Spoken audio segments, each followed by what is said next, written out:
Azərbaycanın mövcud orta məktəb sistemində çatışmayan nədir?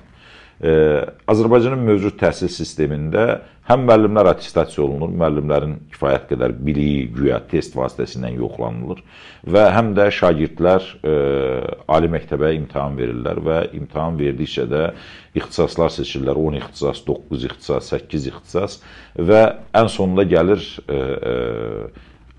ən az seçilən bir yerə düşür və sonra deyir ki, mən buranı seçmək istəmirdim ki, gəldim, bura düşdüm. Yəni, ixtisas seçimində sevgi yoxdur, ixtisas seçimində bir ümumi ab-havaya qoşulmaq var. Bunun üçün müəllimlərdən başlayaq. Müəllimlərin heç biri attestasiya olunmamalıdır. Müəllimlər üçün fərqli sistem müəyyən olunmalıdır. Əvvəla, şagirdlər 3 il 9, 10, 11-ci siniflərdə, yəni 9, 10, 11-ci siniflərdə təhsil alan şagirdlər ortalama balı 85-100 arası olacaqsa, ali məktəbə imtahansız daxil olmalıdırlar. Və onlar 85-100 arası bir ixtisas seçib sadəcə müsabiqədə iştirak edə bilərlər. O da çox şəffaf olmalıdır. Tələbə qəbul üzrə Dövlət Komissiyası siyahını dərc etməlidir. Kimlərin attestat balı nə olub? Attestat balını müəyyənləşdirən orqan məktəb və yaxud da müəllim olmamalıdır.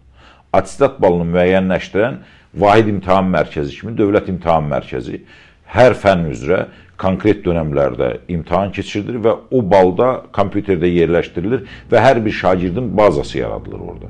O bazada artıq dünən belə idi, getdim, düzəltdim. Ola bilər ki, apellyasiya şikayəti versin. Apellyasiya şikayətindəki düzəliş də orada qeyd olunur və avtomatik bal hesablanır. Daha müəllimin, daha kənar müdaxilənin vasitəsilə yox. Və beləliklə, 3 ilin nəticələrinə görə 85-100 bal toplayanlar bütün universitetlərin hamısına imtahansız ixtisas seçimi, sadəcə bir ixtisas seçimi edə bilərlər. Bir ixtisas seçimi üzrə müsabiqədə iştirak edirlər. Təsəvvür edin ki, adam tarix müəllim olmaq istəyir, gedir tarix ixtisasını seçir. Adam həkim olmaq istəyir, gedir həkim ixtisasını seçir.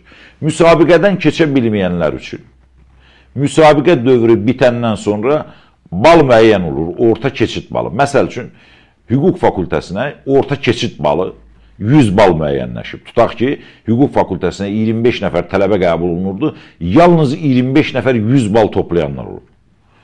İmtahan nəticələrinə görə 100 bal toplayanlar hüquq fakültəsinə daxil ola bilər. Onlara bir də şans verilir ki, yenidən imtahan versinlər. Yəni, biri var müsabiqə ilə keçə, biri də var imtahan verir. Onlar 100 bal universitet üçün keçid müəyyən olunubsa hüquq fakültəsi üçün 100 baldan aşağı toplayanlar bağışlayın, siz imtahandan da keçə bilmədiniz və hüquq fakültəsinin tələbəsi ola bilməzsiniz. Və beləliklə, insanlar ixtisaslarını seçərək, sevərək, hansı ixtisas üzrə mütəxəssis olmaq istəyirlər, o sahə üzrə artıq formalaşırlar və onun arxasınca gedirlər. Daha bu fakültəyə vermişdim, düşmədim, getdim, elə bir yerə düşdüm ki, heç o adamın bununla bağlı təsəvvürü yoxdur. Bugün Azərbaycanın xeyli fakültələri var, ixtisasları var ki, orada təhsil alan tələbələrin əksəriyyəti heç bilmir ki, bura niyə düşüb. Elə bala aşağı olub, gəlib düşüb ora. Bu şəkildə mütəxəssis formalaşdırma olmaz. Və bunun ardınca müəllimlər, məsələn, bir müəllim bu sinifdə 9-cu, 10-cu, 11-ci siniflərdə və yaxud da ondan aşağı siniflərdə, hansı siniflərdə olursa olsun, əmək müqaviləsi bağlayır. Əmək müqaviləsində göstərilir. Sinifin ümumi balı 75-dən aşağı olarsa, 70-75 arası olarsa, müəllimin əmək müqaviləsində bir il güzəşt etməklə şərt qoyulur.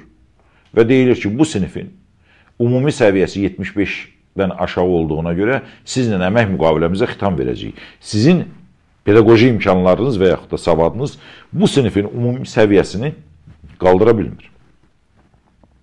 Adam var, testin suallarına çox gözəl cavab verir. Amma pedaqoji qabiliyyəti yoxdur, çatdıra bilmir. Sinifdə dərs deyə bilmir. Və yaxud da müəllim gəlir, onun üçün bir prinsip yoxdur. Bu, müəllim kimi nəyi itirə bilər, necə itirə bilər. Gəlir sinifə görür, A, B, Z yaxşı oxuyur.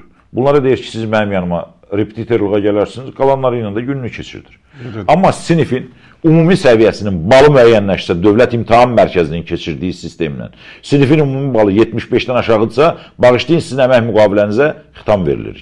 Əgər 70-75 aradırsa, 1 il güzəşt verilir o müəllimə, 1 il yenə də sinifin səviyyəsi qalxmazsa, dərs dediyi sinifin səviyyəsi qalxmazsa, o müəllimin müəllim kimi fəaliyyətinə xitam verilir. Və onun üçün bu fənlər üzrə olmalı. Fənlər üzrə, bəli, birbaşa fənlər üzrə və o müəllim üçün kurslar müəyyən olunur, dövlət kursları müəyyən olunur, Təhsil Nazirliyi kurs müəyyən olunur. Onlar demək ixtisas artırma və yaxud da demək səviyyə qaldırma, təkmilləşdirmə kurslarında 1 il, il yarım gedib pul ödəyərək təhsil alırlar və özünün bilik səviyyəsini və pedaqoji səviyyəsini yüksəldib yenidən məktəbə qayıda bilərlər, yenidən əmək müqaviləsi bağlaya bilərlər.